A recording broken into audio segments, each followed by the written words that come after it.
오늘 마태가 전한 예수와의 복음 20번째 시간은 34번째 주제, 너희는 간음하지 말라 들었다. 그러나 내가 너희에게 말한다. 그리고 35번째 주제, 누구든지 아내와 이혼하는 자마다 이혼 증서를 주어야 한다고 했다. 그러나 내가 너희에게 말한다. 이렇게 두 가지 주제를 가지고 하겠습니다. 마태복음 5장 21절에서 지금 48절은 토라의 본질과 하늘 왕국의 의를 가지고 예수와께서 산상수훈에서 지금 무엇을 우리에게 전하고 계시는지 이제 그 주제 6가지의 주제를 가지고 얘기하고 있는데요. 이 주제의 목적이 뭐냐? 바로 토라의 본질에 있다라는 거예요.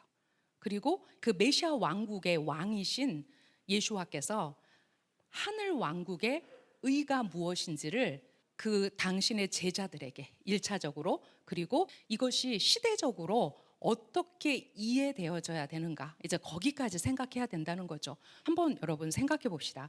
이번 주 주제가 너희는 간음하지 말라 들었다. 그러나 내가 너희에게 말한다. 누구든지 아내와 이혼하는 자마다 이혼 증서를 주어야 한다고 했다. 그러나 내가 너희에게 말한다. 이 주제입니다. 그렇다면 이 두 개의 주제가 토라의 본질과 하늘 왕국의 의와 무슨 상관이 있을까? 자, 무슨 상관이 있을까요? 유대인 마태가 그 유대인 독자와 청자들에게 1차적으로는 예수와께서 그 제자들에게 하신 말씀의 그 목적이 토라의 본질이고 토라의 본질의 회복이고 하늘 왕국의 의라면 오늘 주제가 과연 우리가 그것을 어떻게 해석해야 할 것인가, 이제 거기에서부터 우리가 질문하고 가야 된다라는 거예요. 단순히 간음하지 말라 들었다, 너희는 이혼하지 말라 들었다, 이 문제인가? 라는 거죠. 이것을 어떤 한 개인의 그런 문제로 치부해 버리기에는 이것이 산상수훈에서 말해졌기 때문에 우리가 더 깊이 이 의미를 알아야 된다라는 거예요. 34번째, 너희는 간음하지 말라 들었다. 그러나 내가 너희에게 말한다. 여러분, 간음하지 말라. 우리 십계명에서 10마디 말씀에서 몇 번째 주제냐면 7번째 주제죠. 그렇죠? 이제 7번째 주제가 제2계명과 함께 이해되어질 텐데, 자, 먼저 마태복음 5장 27절에서 30절 본문을 읽고 가겠습니다. 너희는 우리 조상들이 간음하지 말라 하는 말씀을 받았다고 들었다. 그러나 나는 너희에게 말한다. 여성을 성적 욕망의 목적으로 바라보는 남자도 이미 마음으로 그녀와 간음을 저질렀다. 만일 내 오른 눈이 죄짓게 하거든 뽑아버려라. 온몸이 개이 흰 놈으로 던져지는 것보다 내 몸의 일부를 잃는 것이 낫다. 그리고 만일 네 오른손이 죄짓게 하거든 잘라버려라. 온몸이 개이 흰놈으로 던져지는 것보다 내 몸의 일부를 잃는 것이 낫다. 네, 아마도 예수와께서 하신 말씀 중에서 상당히 의미가 세다. 왜냐하면 잘라버려라, 뽑아버려라, 지금 이 말씀을 하고 계시거든요. 자, 이 간음하지 말라가 출애굽기 20장 14절과 신명기 5장 18절에서 10마디 말씀의 제7계명으로 우리에게 하나님께서 명령하신 말씀입니다.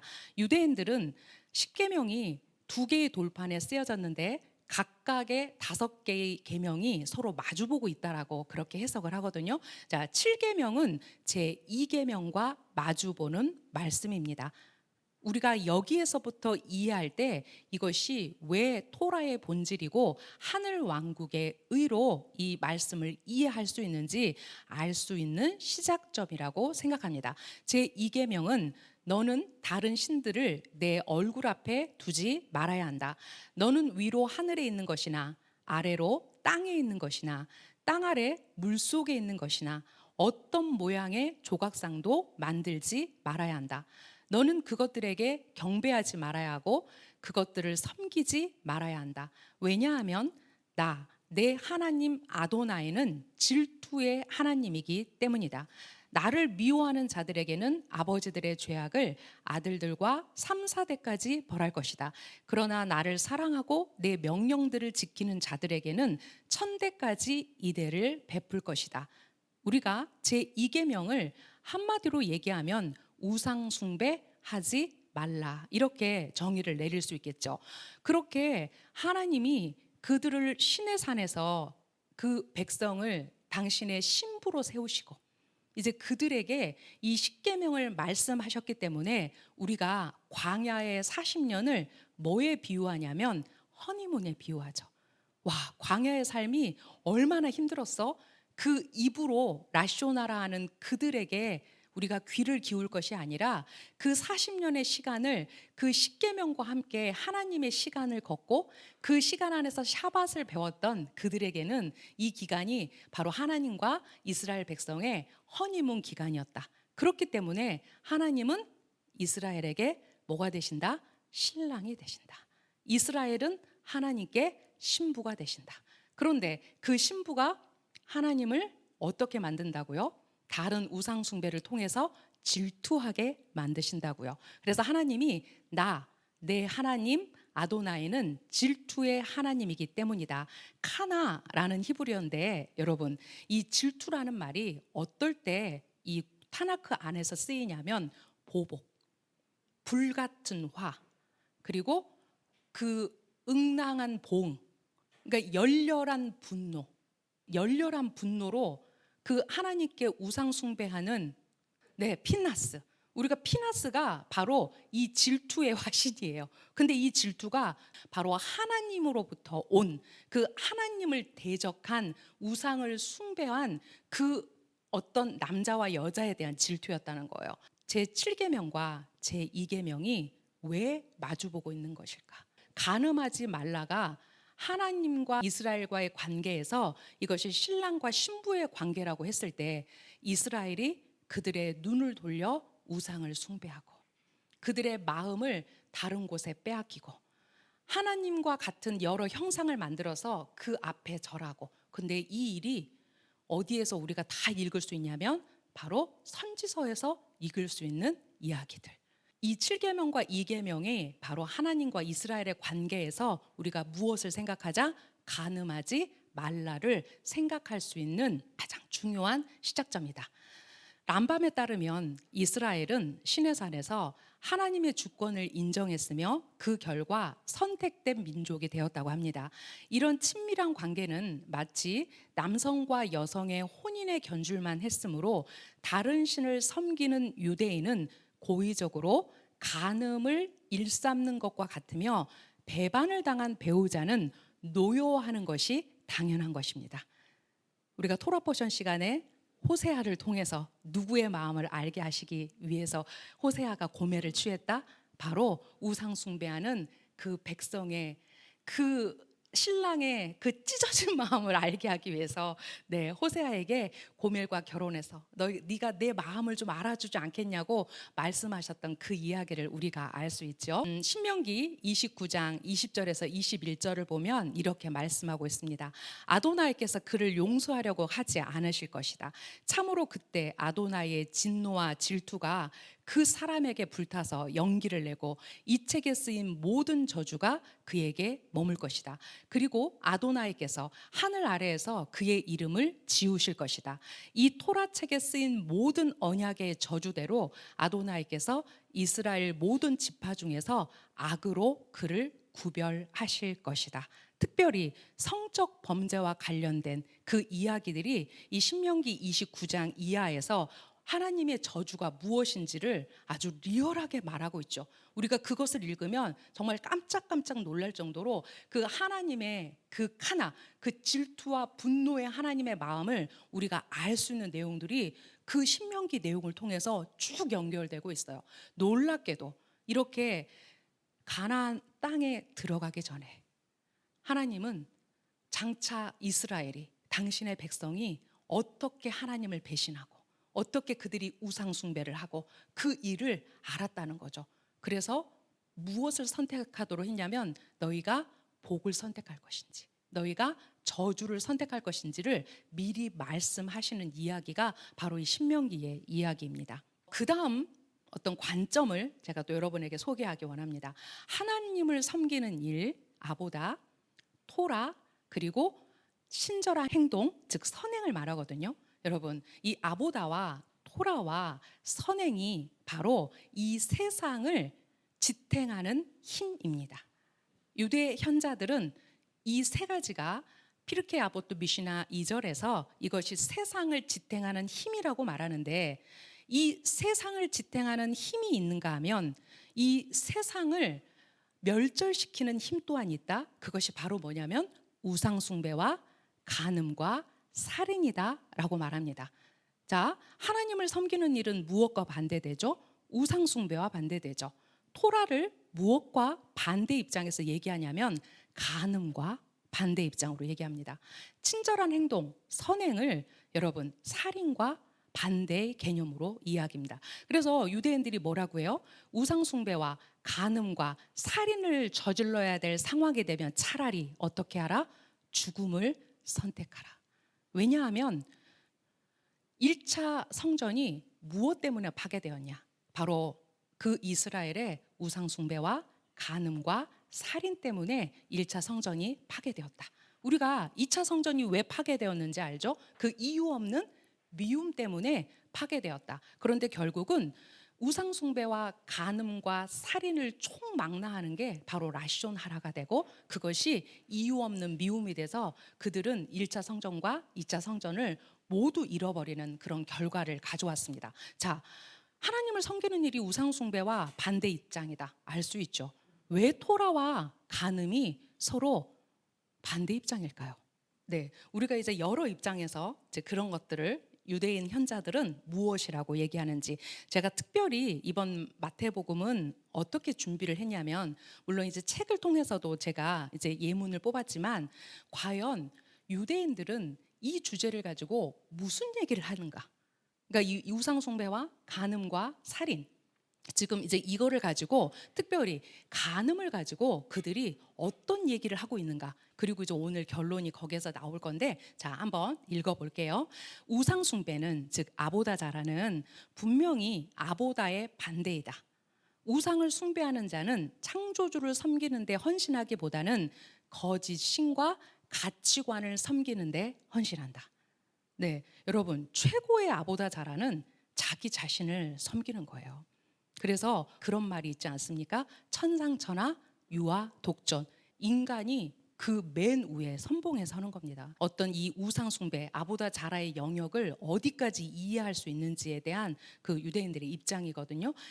토라가 인간의 인성을 신성으로 승격시키는 반면, 우리는 토라를 통해서 끊임없이 하나님이 원하시는, 하나님께서 아담을 어디에서 지으셨냐? 물론 아담아, 그 땅에 흙으로 지었지만 그 땅의 흙을 가지고 천상에서 아담을 지었다라고 말해요. 그래서 아담은 뭐와 같은 존재였냐면 신과 같은 존재였다. 그게 유대인들이 내가 신이라는 소리를 들어보지 못했느냐라고 말하잖아요. 그것과 마찬가지로 신과 같은 존재였다. 그런데 그가 이제 선악을 알게 하는 지식의 나무를 따먹는 순간 그는 땅의 존재가 돼버리죠. 인성을 신성으로 승격시키는 것이 토라의 역할입니다. 하지만 간음은 인간이 인간성에서 벗어나 가장 동물적인 형태로 행동하는 것이다. 왜? 우리 안에 하나님의 신성이 들어오지 않으면 인간은 누구보다도 동물적 본능에 충실합니다. 토라는 간음의 근본적인 원인을 인간의 동물적, 물질적 측면으로 간주한다. 간음은 지적 통제의 포기를 암시하며 인간이 가지고 있는 하나님이 주신 그런 지적 통제의 포기를 암시한다는 거예요. 그리고 인간과 동물을 구별하는 지성의 상실을 의미한다. 인간의 가장 동물적인 본성에서 발생하는 행위인 간음은 인간의 가장 지적이고 영적인 측면을 구현하는 토라와 정반대이다. 즉 그들이 이 세상을 지탱하는 힘인 토라와 간음을 저지르길 바에는 죽음을 선택하라는 이 교차점 안에서 바로 간음이 최고의 동물적 본성의 발현이다 라고 얘기한다라는 거예요. 여러분, 단순히 간음뿐만이 아니라 우리가 동성애라든지 근친상간이라든지 소아성애자라든지 이런 간음, 지금은 너무 이런 것들이 비일비재하게 우리 주변에서 너무 많이 일어나서 우리조차도 거기에 너무 많이 무뎌져 있다라는 거예요. 근데 이것이 가장 그 신성을 잃어버린 인간에게서 나타날 수 있는 극단이 뭐다? 간음이라는 거예요.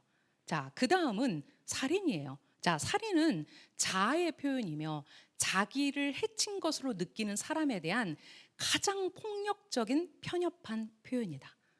다른 사람을 죽여 그의 가장 기본적인 소유물인 생명을 빼앗는 것은 세상을 지탱하는 힘인 친절과 인애의 행동, 이게 그밀루트 하스뎀이거든요. 자, 이거에 정반대된다. 우리가 앞에서 살인하지 말라, 그러나 내가 너희에게 말했다라는 관점에서 예수와께서 그 살인의 범주를 어디까지 우리에게 확장하고 계시는지를 우리가 앞에서 배웠습니다. 자, 이렇게 세상을 지탱하는 힘과 또 거기에 반대적으로 그것을 끌어내리는 힘이 바로 너희가 이 앞에서 우상숭배와 간음과 살인 앞에서 그것을 저지르느니 차라리 죽음을 선택하라고 말했던 그 현자들의 말에 많은 의미가 있다는 것을 알 수 있습니다.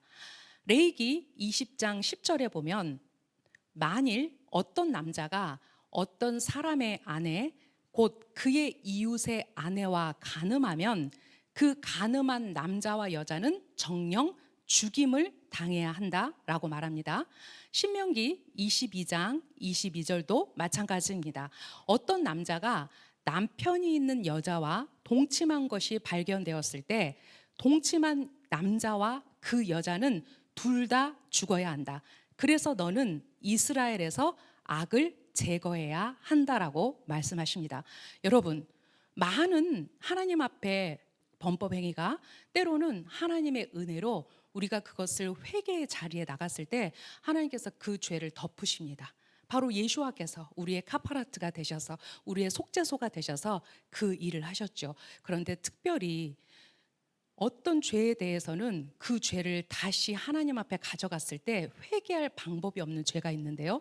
회개할 수 없는 죄가 있는데 바로 그것이 간음입니다. 그래서 레위기와 신명기의 말씀에서 그 둘 다를 죽이라라고 하나님 말씀하셨어요.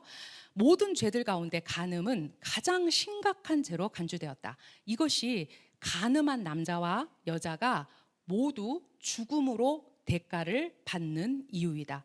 간음이 종교적으로 또 사회적으로 무서운 죄로 인식된 이유는 그것이 단순히 남편과 아내의 관계를 파괴하는 것뿐만 아니라 가족 공동체를 파괴하고 더 크게는 하나님의 창조 질서를 파괴하여 세상의 근본을 흔들어 놓는 중대한 범죄이기 때문이다.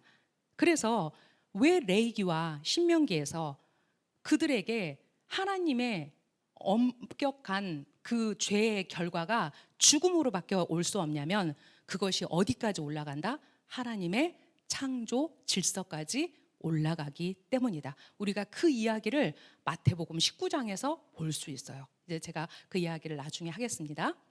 누가복음 16장 17절에서 18절을 읽어보겠습니다. 토라의 한 글자에서 한 획이 비어지는 것보다 하늘과 땅이 없어지는 것이 더 쉽다.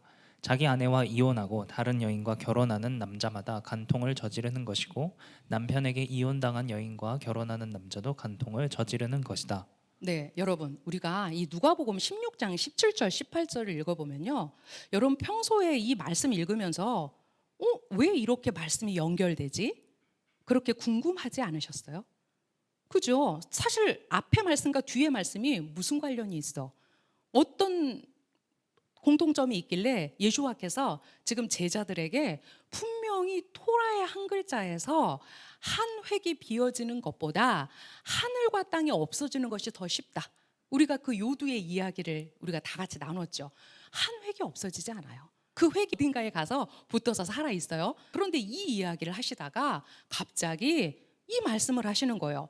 자기 아내와 이혼하고 다른 여인과 결혼하는 남자마다 간통을 저지르는 것이고, 유대인 신약 성경은 간음이라고 표현하지 않고 간통이라고 표현했어요. 자, 남편에게 이혼당한 여인과 결혼하는 남자도 간통을 저지르는 것이다. 자, 평소에 이 말씀을 여러분은 어떻게 이해하셨어요? 우리 주변에 흔하게 일어나는 일이 아니기 때문에 사실은 우리 이것을 심각하게 받아들이지 않을 수 있어요.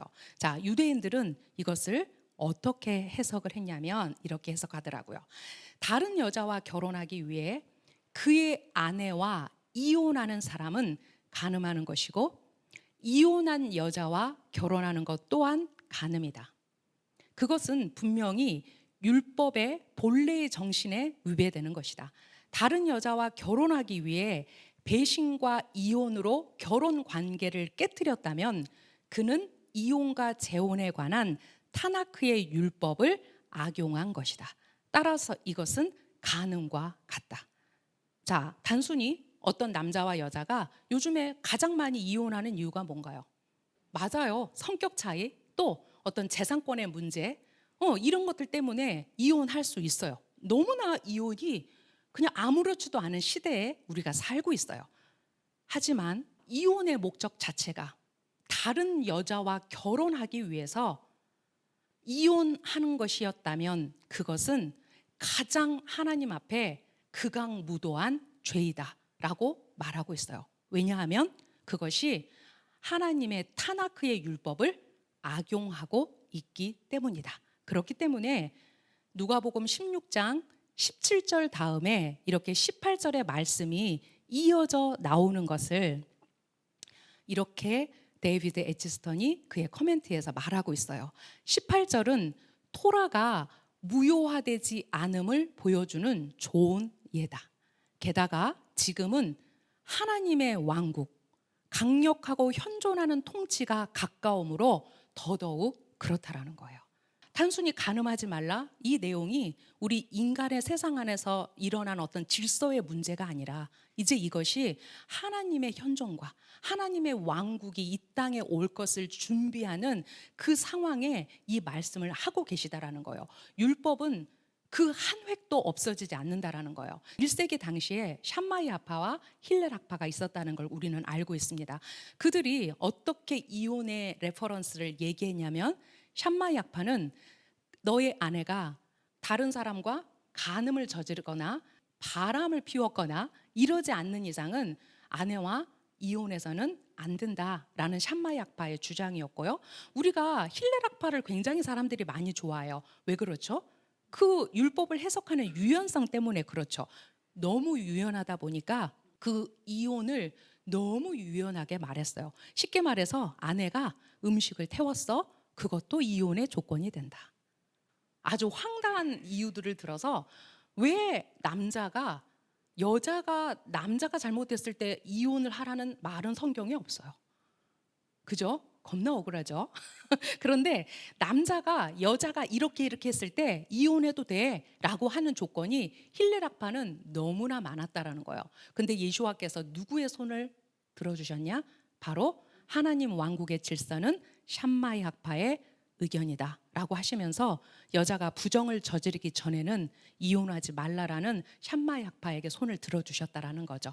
그리고 유대인들이 거기에 대한 해석을 하기를 이제 그 남자가 어떻게 간음할 수 있는지, 그러니까 그 여자의 간음의 상태에 따라서 그가 이혼을 하고 안 하고의 문제가 바로 이런 문제다라고 지금 얘기하고 계시다라는 거예요.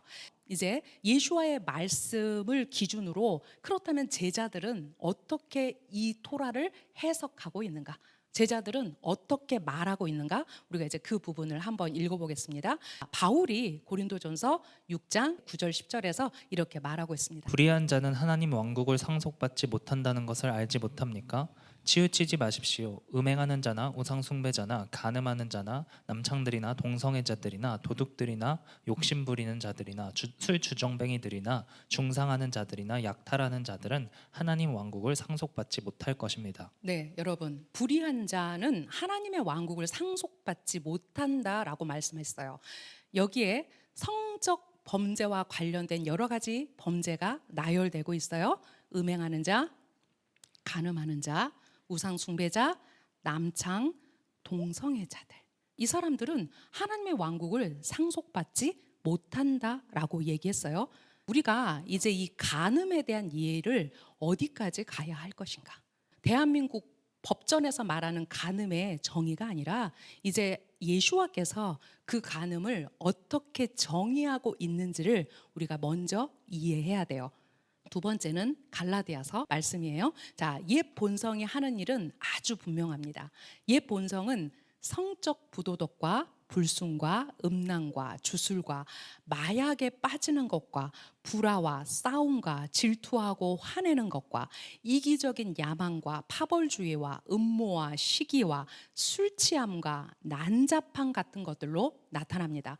나는 전에 여러분에게 경고한 것처럼 지금 또 경고합니다. 이런 일을 행하는 사람들은 하나님의 왕국을 상속받지 못할 것입니다. 분명히 갈라디아서를 통해서 이제 그 예수와의 몸 안으로, 메시아의 몸 안으로 들어오는 많은 이방인들에게 토라의 말씀을 지금 바울이 가르치고 있어요. 왜냐하면 이방인들은 우상숭배에 쩔어 있어요. 이방인들은 간음을 아무렇지도 않게 저질러요. 우리가 그 당시 1세기 당시에 로마의 문화를, 그 헬레니즘의 문화를 이해한다면 얼마나 그러한 일들이 빈번하고 비일비재하게 일어났다는 것을 알 수 있어요. 하지만 이제 그들이 토라의 백성으로, 메시아 왕국의 백성으로 들어왔을 때 지금 바울은 우리에게 말해요. 너희의 그 에제르하라와 너희의 그 옛 본성과 어떻게 싸우라고요? 죽기까지 싸우라고요. 왜냐하면 옛 본성이 하는 일은 지금 우리가 읽은 것처럼 이런 이야기들이에요. 근데 여러분, 이 이야기가 지금 우리가 알고 있는 너무나 유명한 단체에서 일어나고 있는 일이에요. 국제기도의 집은 그 찬양 예배자들이나 또 그 어떤 영적인 은사를 사모하는 사람들에게 우리나라에 엄청나게 많은 영향력을 미쳤던 단체예요. 그런데 아이압의 대표인 마이클 비클이 그 단체에서 제명 퇴출되었어요. 왜냐하면 옛 본성을 거스르지 못하고 그 아이압에서 이 모든 일이 다 일어났어요. 성적 부도덕, 불순, 음란, 주술, 마약에 빠지는 것, 불화와 싸움, 질투하고 화내는 것, 이기적인 야망, 파벌주의, 음모, 시기, 술 취함과 난잡함. 저는 이런 일들이 그 안에서 수십 년 동안 벌어졌다라는 것이 도저히 믿을 수가 없었어요. 근데 마이클 비클이 작년 12월 27일에 최종 퇴출 명령을 당하면서 거기에서 이 모든 일들이 다 밝혀졌어요. 근데 그 아이압과 베델교회에서 예언 사역으로 둘째 가라면 서러웠던 밥 하틀리가 최근에 자기 아들의 폭로로 그 사람의 모든 것이 다 드러났어요. 지금 이 갈라디아서에서 말하는 이 옛 본성을 거스르지 못하고 나타나는 그 모든 일들이 그 안에서 수십 년 동안 어떻게 벌어졌는지 다 나타났어요. 여러분, 우리가 정말 갈 바를 알지 못하는 시대에 살고 있어요. 밥 하틀리는 어느 정도로 이 사람이 예언 쪽에서 아주 타고난 사람이에요. 왜냐하면 그렇게 그 사람이 되도록 마이클 비클이 후원했고, 또 마이클 비클이 아이압을 지을 때 거기에 있는 많은 땅을 사서 준 사람이에요. 근데 최근에 그 아들이 이렇게 얘기했어요. 아이압과 베델교에서 영향력 있는 우리 아빠 밥 하틀리는 완전한 사기꾼이다. 아빠의 예언 사역은 항상 사기였을 뿐이다. 아들이 아버지에게 수차례에 걸쳐서 그 예언 사역의 거짓을 이제 더 이상 하면 안 된다라고 얘기했을 때 아버지는 그걸 멈추지 않았어요. 그래서 아들이 자기 SNS에 아버지를 고발했어요. 오늘날 드러난 바로 국제기도의 집 아이압의 실체예요. 인간이 얼마나 동물적 본성을 들여서 그 하나님의 일들을 흉내낼 수 있는지에 대한, 우리가 이 우상숭배와 간음의 시대에 살면서도 우리가 눈을 감아버려요. 예언 잘하잖아. 그 사람이 어떻게 살든 내 남편이 아닌 이상 나하고 상관없는 일이지, 이렇게 말한다는 거예요. 그것이 아이압을 썩게 했죠. 근데 최근에 이제 거기 있는 리더십들이 더 이상 우리가 하나님 앞에 이렇게 있으면 안 된다라고 하면서 성명서를 발표했어요. 정말 입으로 다 말할 수 없는 너무나 많은 이야기들이 그 안에서 벌어졌다. 그리고 그것이 2023년을 기점으로 모두 다 폭로되었다. 저는 5782년이 시작되었을 때 하나님이 그러셨어요. 이제 내 집에서 키질이 시작될 거다. 내 집 안에서부터 키질이 시작될 거다. 그래서 너희가 누가 키질 당하는지를 보게 될 거라고 그랬어요. 이제 그 일들이 일어날 때 우리가 그들을 위해서 중보할 시간은 너무 지나버렸어요. 그들의 간음의 죄가 너무 커서 그들에게는 하나님께 돌아올 방법이 없어요. 그런데 어떻게 했어요? 그들이 오히려 그 신고한 사람들을 모함하고. 그러니까 항상 거기에 뭐가 따라요? 라쇼나라가 따르는 거죠. 거짓이 따르는 거죠. 오히려 그 사람들을 협박하고. 계속 이러면 너희들에게 안 좋은 일이 생길 거야. 네 아들이 죽을 거야. 예언하고. 네. 그래서 이제 이런 일들이 최근에 다 폭로되기 시작했어요. 제가 이 말씀을 준비하면서 여러분 이게 아이압의 얘기인가요? 아니요. 대한민국 대형교회 안에서 목사님들 안에 이 간음과 우상 숭배의 범죄가 얼마나 넘쳐나는지를 교회가 눈 감고 있다라는 거예요. 한국 교회가 제대로 일어나려면 이제 목사라는 이름으로 그 교권주의 앞에서 더 이상 입 다물고 있으면 안 돼요. 저는 정말 마음을 먹고 오늘 얘기하는 거예요. 마태복음 설교만 하면 되지. 내가 남의 교회 걱정을 왜 합니까? 어차피 망하기로 그 길을 가고 있는데. 근데 이제는 멈춰야 돼요. 멈춰야 돼요. 말라기 3장 5절에서 오늘 우리가 하프타라 읽은 말씀이에요. 내가 너희에게 그 심판을 위하여 다가갈 것이며 내가 그 마법사들과 그 간음하는 자들과 그 거짓으로 맹세하는 자들과 품꾼의 싹과 과부와 고아를 압제하는 자들과 나그네를 물리치고 나를 경외하지 않는 자들에게 신속한 증인이 될 것이다. 만군의 아도나이께서 말씀하셨다. 이제 그들을 위해서 심판을 위하여 오실 거예요. 이것은 비단 세상의 일이 아닙니다. 우리가 세상의 일에 관심 없어요. 세상이 뭐 간음으로, 동성애로, 뭐 성소외자, 뭐 이런 문제로 그게 하루 이틀인가요? 카톨릭 사제들이 얼마나 그 범죄를 아무렇지도 않게 저질렀는데요. 자, 마태복음 5장 28절에서 이렇게 말씀하셨어요. 그러나 나는 너희에게 말한다. 여성을 성적 욕망의 목적으로 바라보는 남자도 이미 마음으로 그녀와 간음을 저질렀다. 우리가 살인하지 말라, 단순히 어떤 사람을 내가 도구를 들어서 죽이는 것뿐만이 아니라 이제 그 형제의 사랑 안에서 우리가 그 형제에게 라가라 하고 형제에게 모독하는 말을 했을 때 그것 또한 살인의 범주 안에 들어간다고 한 것처럼 그 여인과 직접 간음을 하지 않았다 하더라도 그 여성을 보고 성적 대상으로 생각하면 그것이 바로 간음이라고 말씀하세요. 자, 이것을 이해할 수 있는 말씀이 요마 29a에 있습니다. 요마 29a를 보면 이런 내용이 있어요. 음행에 대한 생각은 음행 자체보다 더 나쁘다. 고기를 굽는 냄새는 실제로 고기를 먹는 것보다 더 식욕을 돋구게 한다. 왜냐하면 음행에 대한 생각은 반드시 음행으로 이어진다. 우리나라 대한민국 법은 그래서 그런데 나 그 여자랑 하룻밤 안 잤단 말이지? 근데 왜 불륜이야? 이렇게 말하는 남자에게 법은 뭐라고 얘기하냐면 음행에 대한 생각은 그 음행 자체만으로도 이미 결과가 음행으로 끝날 거기 때문에 그것은 법적 제약을 받아야 된다라고 대한민국 현행법이 그렇게 말하고 있어요. 근데 유대인들이 똑같이 우리 고기 안 먹어도 어때요? 고기 굽는 냄새가 우리 옆집에서 솔솔 납니다. 침이 콜딱 넘어가면서 그 고기를 먹어봤던 사람은 그 고기 맛으로 인해서 아주 현혹되기 쉽습니다. 그것을 요마 29a에서 이렇게 말하고 있다라는 거예요. 자, 믿는 사람은 메시아의 마음을 가졌으므로 부적절한 성적 감정, 욕망, 욕구, 정욕을 키우거나 품지 말아야 한다.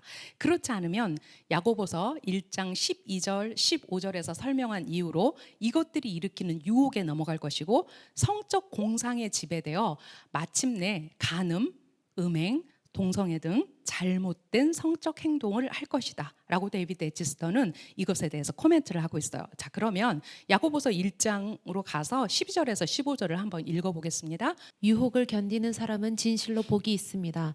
그는 시험을 통과한 후 하나님께서 그분을 사랑하는 사람들에게 약속하신 생명을 면류관으로 받을 것입니다. 유혹을 받는 사람은 나는 하나님께 유혹받고 있다라고 말해서는 안 됩니다. 하나님은 악의 유혹을 받으실 수 없고 아무도 유혹하시지 않습니다. 사람은 욕망의 미끼에 끌려갈 때마다 유혹을 받습니다. 욕망이 잉태되고 그 욕망이 죄를 낳고 죄가 완전히 자라면 죽음을 낳습니다. 네. 그래서 예수와께서 말씀하셨죠. 이제 그 여자를 보고 음욕을 품는 자 또한 가늠이다. 왜냐하면 그것이 바로 그 사단이 뿌려놓은, 사단이 쳐놓은 그 그물에 스스로 걸려 넘어지는 거거든요. 그래서 욕망의 미끼에 끌려가서 결국은 그 유혹을 받게 된다라는 거죠. 자, 잠언 6장 27절, 29절, 32절, 33절 말씀입니다. 사람이 그의 품에 불을 가졌는데 어찌 그의 옷이 살라지지 않겠느냐. 사람이 숯불 위로 걸어가면 그의 발이 불에 타지 않겠느냐. 그의 이웃의 여자에게 들어가는 자는 그와 같으니 여자와 간음하는 자는 생각이 부족한 사람이다. 그는 자신을 파멸시키는 일을 하고 있으니 폭행과 수치를 만나고 그의 비난이 지워지지 않을 것이다. 그럼요.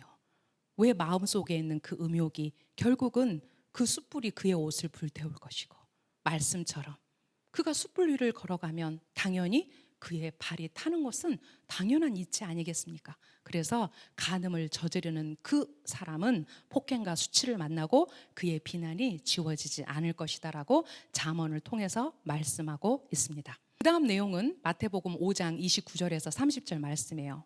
예수와께서 그 간음하는 사람을 이렇게까지 얘기하셨다란 말이야. 그들에게는 돌이킬 방법이 없어요. 그냥 개인놈의 벌이 그들에게는 정해져 있어요.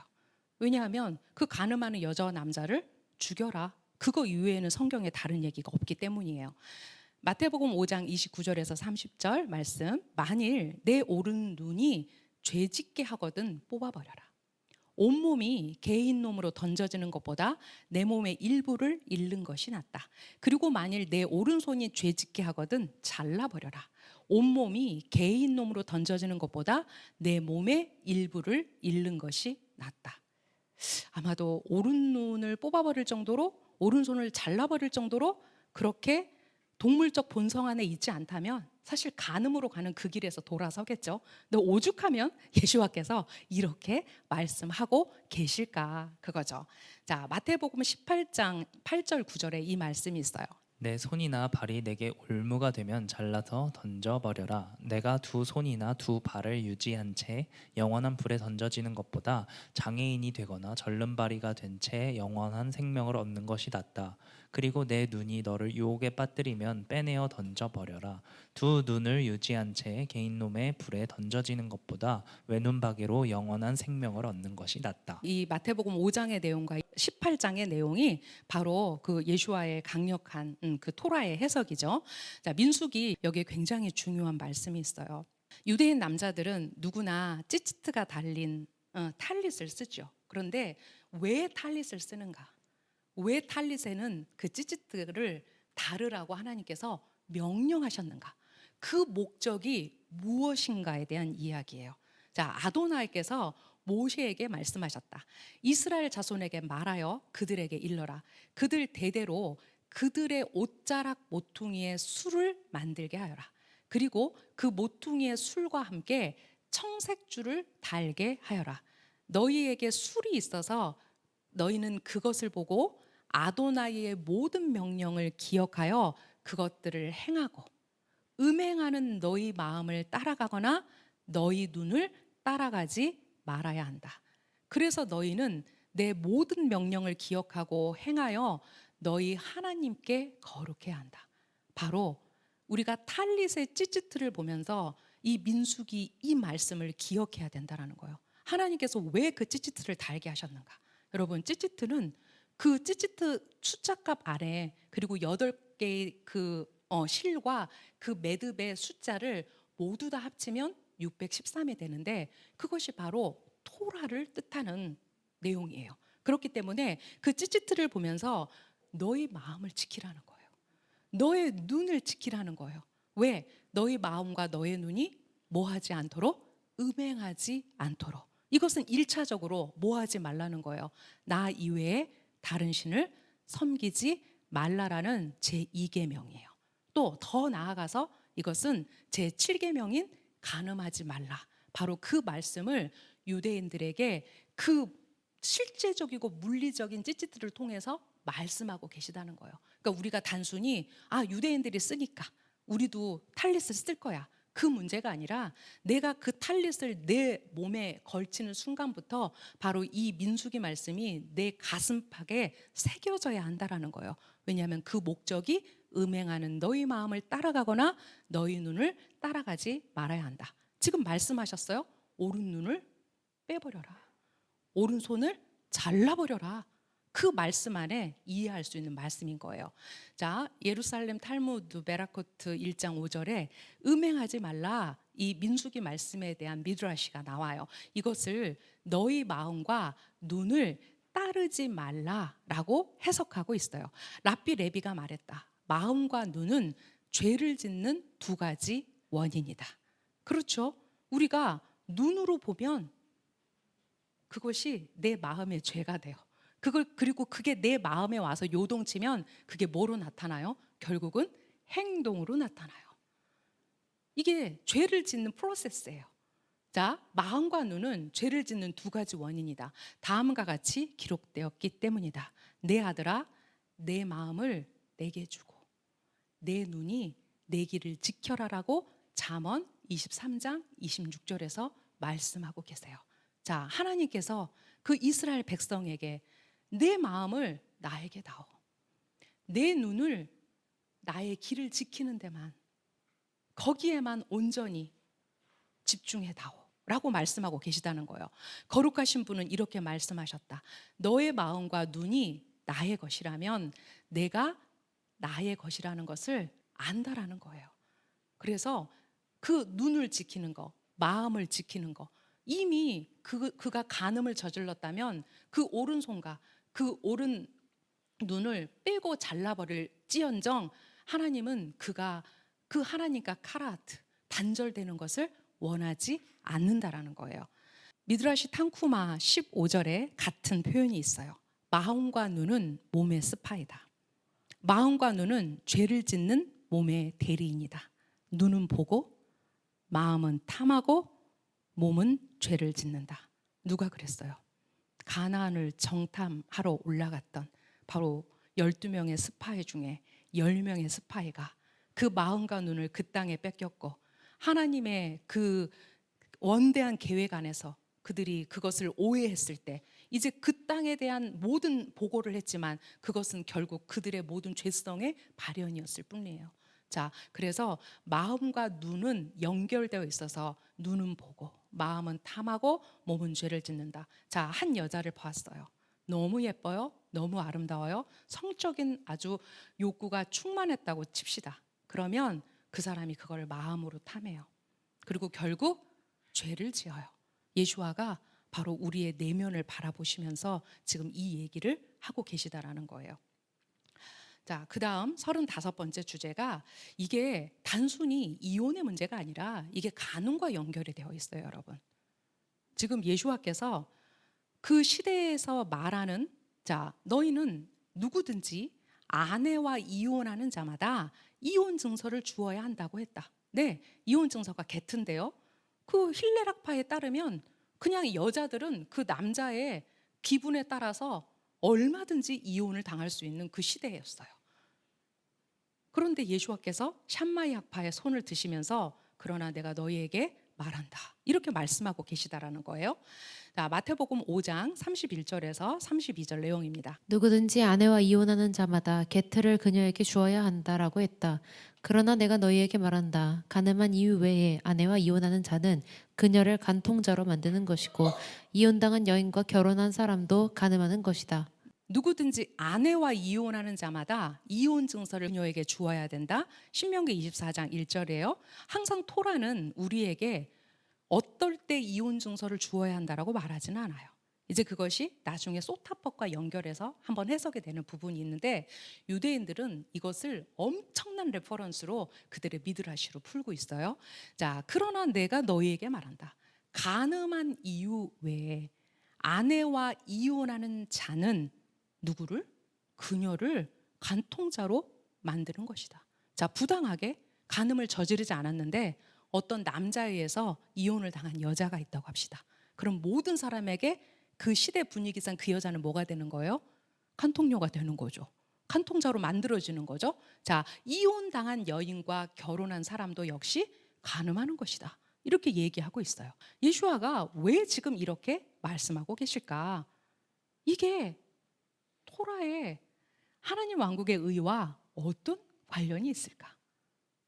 이제 이 시대 가운데 지금 예수아는 그 메시아 왕국의 완성자로서 메시아 왕국의 왕으로서 지금 이 시대 가운데 무슨 말씀을 하고 계시는 것일까?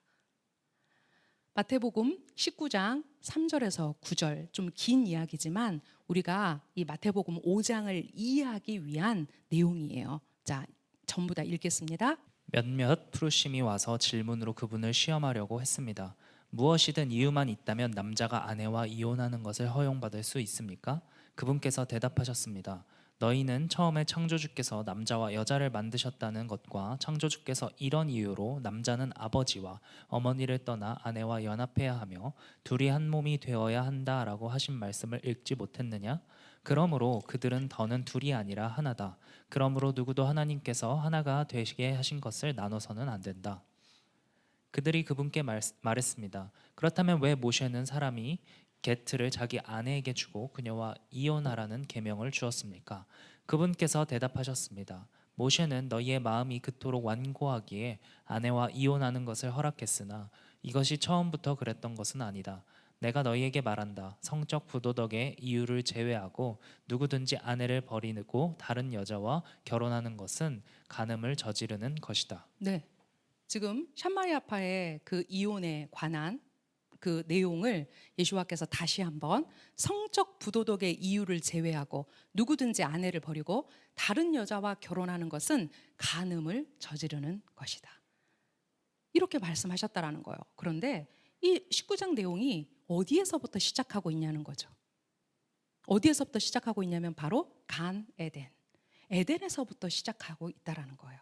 어떤 한 사람의 간음이 단순히 부부 관계의 끝뿐만 아니라 가족 공동체를 해체하고 더 나아가 하나님의 창조의 질서를 해체하는 것이다 라고 유대인 레퍼런스를 우리가 앞에서 읽었습니다. 자, 예수와께서 바로 그 측면에서 이제 한 남자와 한 여자의 그 결혼의 관계가 누구에 의한 바로 하나님이 개입하신 그 결혼이라는 것을 어디에서부터 에덴 동산에서부터 시작하고 있다라는 거죠. 그래서 많은 사람들이 항상 주례할 때 꼭 여기 이 말씀을 많이 가져다 쓰잖아요. 그렇죠?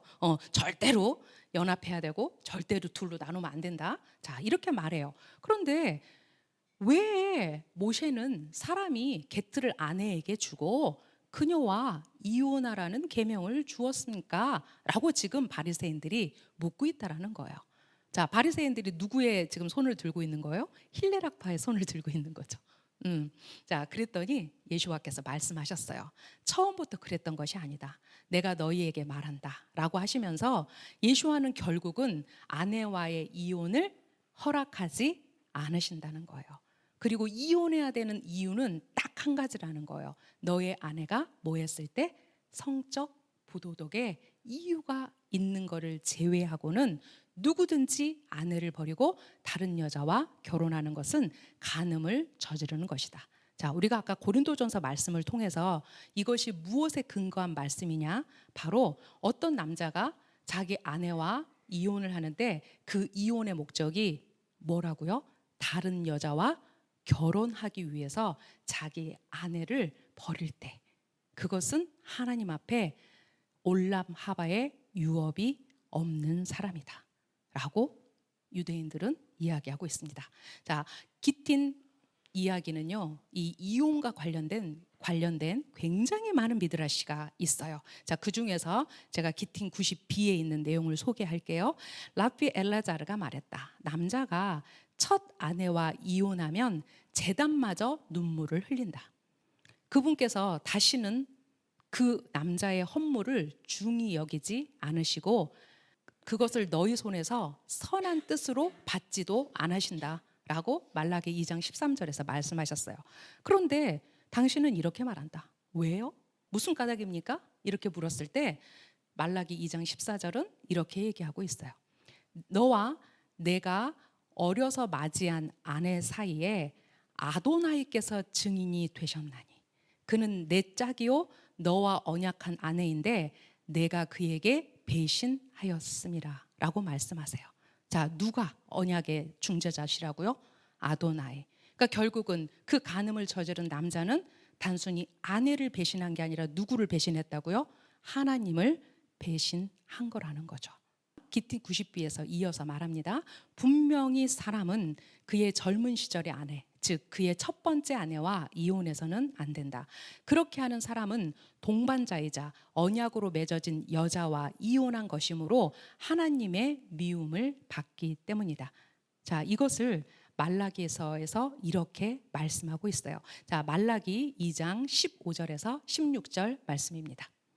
그러므로 너희 영을 조심하여 결코 어려서 취한 아내를 대적하며 배신하지 말지니라. 아도나이 곧 이스라엘의 하나님이 말하노라. 나는 아내 버리는 것을 미워하노라. 사람이 자기 옷으로 폭력을 덮나니 그러므로 너희는 너희 영을 조심하여 배신하지 말지니라. 만군의 아도나이가 말하노라. 네, 우리가 특별히 이제 말라기 말씀은 이제 이 시대를 살아가는 우리들에게 이 마지막 때 하나님의 그 토라에 우리가 어떻게 정렬해야 될지를 알려주는 말씀이 많이 있죠. 자, 그 중에서 이제 말라기 2장 15절에서 16절이 그러므로 너희 영을 조심하여 결코 어려서 취한 아내를 대적하며 배신하지 말지니라. 아도나이 곧 이스라엘 하나님이 말하노라. 나는 아내 버리는 것을 미워하노라. 그래서 유대인들이 다른 여자와 결혼을 하기 위해서 아무 이유 없이 아내가 부정행위를 하지 않았는데도 그 이혼을 종용해서 하는 사람은 뭐라고 얘기하냐면 그는 하나님께 더 이상 속죄할 방법이 없고 그는 올람하바의 유업이 없다라고 말을 합니다. 자, 사람이 자기 옷으로 폭력을 덮나니 그러므로 너희는 너희 영을 조심하여 배신하지 말지니라라고 말씀하세요. 여러분, 이것은 우리가 두 번째 계명과 일곱 번째 계명이 마주보고 있는 계명을 우리가 어떻게 해석할 수 있는가에 대한 또 하나의 어떤 길이에요. 자, 단순히 사람과 사람 사이에 일어날 수 있는 이런 성적 부도덕들, 이런 간음들이 결국은 그 사람을 죽이고 그 사람에게 간음을 저지르고 이 차원을 떠나서 바로 그 사람을 지으신 누구를? 하나님을, 이 창조 질서의 하나님을, 또 특별히 하나님께서 증인 되신 그 부부의 관계를 자기 스스로 깨트리는 그 엄중한 행위에 대해서 하나님께서 말씀하고 계시다라는 거예요. 그런데 여러분, 이 이야기들은 세상에서는 너무 많이 일어나요. 그렇게 말하잖아요. 아니, 좀 연애하면 어때? 내가 연애를 하니까 내 아내한테 더 잘하게 되던데. 그렇게 남자들이 얘기한다니까요. 저는 세상 얘기, 세상에 관심 없어요. 어차피 그들은 토라를 몰라요. 하나님을 경외하지 않아요. 저는 이 모든 이야기가 지금 어디에서 일어나고 있기 때문에 1차적으로 교회 안에서, 또 내노라 하는 선교 단체들 안에서 일어나고 있기 때문이에요. 그리고 단순히 간음에 머무는 것이 아니라 이 간음은 무엇과 연결되냐면 그 끝없는 라쇼나라와 연결이 되죠. 그 자기가 간음한 것을 가리기 위해서 어떻게 얼마나 많은 그 거짓의 아비인 그의 능력을 빌어서 그런 행위들을 아무렇지도 않게 행하고 있는 것이 오늘날 교회 안에서 일어나고 있다는 거예요. 자, 고린도전서 5장 9절에서 13절입니다. 나는 이전 편지에서 여러분에게 성적 부도덕과 연루된 사람들과 사귀지 말라고 썼습니다. 내 말은 여러분의 공동체에 밖에 있는 성적으로 부도덕한 사람들이나 탐욕을 부리는 사람들이나 도둑들이나 우상 숭배자들을 상종하지 말라는 것이 아닙니다. 그렇게 하려면 여러분이 세상을 완전히 떠나야 하기 때문입니다. 내가 여러분에게 쓴 것은 소위 형제라고 하면서 성적으로 부도덕하고 탐욕스럽고 우상숭배하고 폭력적이고 술 취하고 도둑질하는 사람과 사귀지 말라는 것입니다. 여러분이 이런 사람과 먹지도 말아야 합니다. 밖에 있는 사람들을 판단하는 것은 내 일이 아니지 않습니까? 여러분이 판단해야 할 사람은 공동체 일원들이 아닙니까? 하나님께서 밖에 있는 사람들을 판단하실 것입니다. 악을 행하는 사람들을 여러분 가운데서 쫓아내십시오. 네, 저는 한국 교회가 하나님의 이 엄중한 말씀 가운데 회개하고 그들을 용납해서 그 교회가 썩은 물이 돼버리고 그 선교 단체가 썩은 물이 되어서 가짜로 하나님을 예배하고 하나님을 우상으로 섬기고 또 그 안에서 거짓 예언이 나오고 또 그 안에서 자기들의 간음을 가리기 위해서 살인을 저지르고 이런 것들이 하나님의 이름으로 예배하고 하나님의 이름을 들먹이며 그들의 주머니를 채우는 자들 안에서 일어났다는 거예요. 우리가 이 시대 가운데 이제는 성적 부도덕을 성적 부도덕이라고 말할 수 없는 시대에 살아요. 세상은 얼마든지 그럴 수 있어요. 왜냐하면 하나님의 심판대 앞에 섰을 때 그들의 말 한마디까지 하나님이 전부 다 심판하실 것이기 때문에 그거는 그들의 몫이에요. 하지만 교회가 지금 눈 가리고 아웅 하고 있다면 이제 돌이켜야 돼요. 왜? 이제 메시아께서 더 이상 어린 양으로 오시는 것이 아니라 이제 그분은 사자의 포효와 함께 전쟁의 용사로 오실 거예요. 마지막으로 히브리서 10장 26절에서 29절 31절 이야기입니다. 우리가 진리의 지식을 받은 후에도 계속 고의로 죄를 지으면 더는 죄를 위한 속죄 제사가 없습니다. 오직 두려움으로 심판을 기다리는 일과 원수들을 태워버릴 맹렬한 불만이 있을 뿐입니다. 모세의 토라를 어기는 사람은 두세 증인의 말로 불쌍히 여김을 받지 못하고 죽임당합니다. 그러니 하나님의 아들을 짓밟고 자신을 거룩하게 만든 언약의 피를 대수롭지 않게 여기고 하나님의 은혜를 주시는 성령을 모욕한 사람이 받을 형벌이 얼마나 더 혹독할지 생각해 보십시오. 살아계신 하나님의 손으로 떨어지는 일은 무서운 일입니다. 네, 그렇습니다. 고의로 죄를 지으면 아내와 이혼하는 이유가 다른 여자와 결혼하기 위해서 아내와 이혼을 했다면 그것은 지나가는 100명 사람에게 물어봐도 그것은 고의로 죄를 짓는 것입니다. 자, 그 사람들에게는 이제 그가 그 하나님의 아들을 대적하는 그를 위해서는 더 이상 십자가의 죽음이 유효하지 않기 때문에 오직 원수들을 태워버릴 맹렬한 불만 있을 뿐이다 라고 말합니다. 여러분, 이제 우리는 6월절을 맞아서 둘째 날부터 오메르 카운트를 할 겁니다. 이 오메르 카운트는 우리의 인생에 특별히 5984년에 정말 우리 안에 있는 에제라하라들, 우리 안에 있는 클리포트들, 우리 안에 하나님이 보시기에 기뻐하지 않는 것들을 정말 우리가 산제물로 태워드리는 이 49일의 여정이 되었으면 좋겠습니다. 우리가 작년에도 매일 우리 공동체가 함께 이 오메르 카운트를 하면서 저는 특별히 하나님께 작년에 굉장히 큰 은혜를 입었던 사람입니다. 제 안에 있는 많은 것들을 하나님이 저를 선하게 고쳐주시는 그런 시간이었거든요. 자, 우리가 세피라트 오메르라고 하죠. 그리고 실제로 유대인들은 그 오메르를 셀 때 이 오메르의 에너지가 있어요. 예를 들어서 첫 번째 주간은 헤세드의 주간이죠. 헤세드는 아브라함을 나타내요. 이렇게 1주차, 2주차, 3주차 해가지고 그 세피로트 나무에 그 에너지를 가지고 이제 우리가 오메르 카운트를 할 건데요. 특별히 여러분 6번째 주차는 그 오메르가 예소드의 주간입니다. 그 예소드의 주간은 이제 마지막 7주차 말쿠트를 딱 앞두고 있는 6번째 주차의 오메르인데요. 여러분 예소드가 누구를 나타내냐면 바로 요셉을 나타냅니다. 각각의 이 주차별로 세는 오메르가 그 조상들, 아버지들과 연결이 되는데요. 자, 예소드는 우리의 본질입니다. 우리의 존재입니다. 우리의 기초입니다. 예소드가 기초라는 말이죠. 그런데 왜 이 예소드가 요셉과 함께 가느냐? 바로 우리가 말쿠트에 들어가기 위해서는 가장 인간의 본성인 기초 앞에서 내가 내 자유의지를 들여서 무엇을 선택할 것인지에 대한 마지막 기점이기 때문입니다. 자, 요셉은 보디발의 아내가 그와 잠을 청했을 때 어떻게 했어요? 그의 옷을 집어 던지고 그 성적 유혹을 견뎌냈죠. 그리고 그는 어떻게 했어요? 말도 안 되게 또 부당하게 옥살이를 했어요. 술관원이 살려줄 거라고 기다렸는데 또 그 시간이 2년이 지났어요. 이럴 정도로 그 요셉의 인생에서는 이해하지 못할 일이 많이 일어났어요. 하지만 이제 그 하나님의 말구트 그 앞에 우리의 자유의지를 들여서 그 옛소들을 통과하지 못하면, 그 옛소들을 통과한 요셉의 그것을 우리가 알지 못한다면 우리는 어떠한 영광 가운데 있었다 하더라도 이제 그 옛소도 앞에서 넘어지는 자들이 무지하게 많을 것이다. 이제 그 간음의 유혹과 이 음란의 유혹과 이 성적 부도덕의 유혹이 왔을 때 그들이 옛소도 앞에서 다 넘어지게 될 것이다. 얼마만큼 우리의 자유의지를 들여서 내가 말구트를 향해 가야 할 것인가.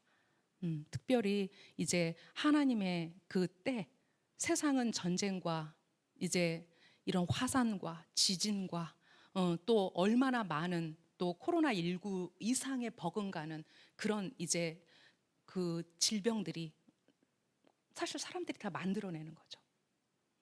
이제 이런 일들이 앞으로 오겠지만 우리는 끝까지 토라 앞에 우리에게 자유의지를 주신 목적은 딱 하나다. 내가 하나님의 성곽 앞에서 무엇을 선택할 것인가. 내가 그 나의 에제르하라를 죽기까지 싸우고 내가 그 토라 앞에 내 자유의지를 어떻게 드릴 것인가에 대한 문제라는 거예요. 너희는 간음하지 말라 들었다. 내가 너희에게 말한다. 너희는 아내에게 이혼 증서를 주고 이혼하라고 들었다. 나는 너희에게 말한다. 이제 이 두 구절의 말씀이 이제 이 한국교회를 향해서 그 하나님의 그 토라의 정확한 관역이 되기를, 또 하나님의 그 정확한 그 말씀의 본질이 무엇인지를 그들이 깨닫기를 바라는 마음으로 제가 준비했습니다. 기도하고 마치겠습니다. 이스라엘 하나님 감사합니다. 하나님, 이제 우리가 6월절을 맞고 또 그 6월절 기간이 시작되면서 우리가 이제 오메르를 매일 이제 세워 나갈 것입니다. 이제 7주간 동안 우리가 오메르를 셀 것인데 그 하루하루 오메르를 셀 때 하나님, 우리 안에 있는 당신 보시기에 거룩하지 않은 것들, 당신 보시기에 거짓된 것들, 당신 보시기에 가증한 것들을 다 드러내셔서 하나님 당신의 말씀으로 깨끗하게 하시고 또 그 아비들이 걸었던, 조상들이 걸었던 그 길들에서 우리가 교훈을 배울 수 있도록 주님 인도해 주십시오. 우리가 77절 이제 그 마탄 토라의 날, 신부의 날을 향해서 갈 때 주님, 우리가 이제 그 토라 앞에 정직한 자들, 그 토라를 받을 만한 자들, 토라를 받을 그릇으로 준비된 자들, 또 정결한 신부들로 우리를 준비해 주십시오. 우리가 그 기대함으로 오메르 카운트를 하겠습니다. 베셴 예슈아 하마시아 아멘.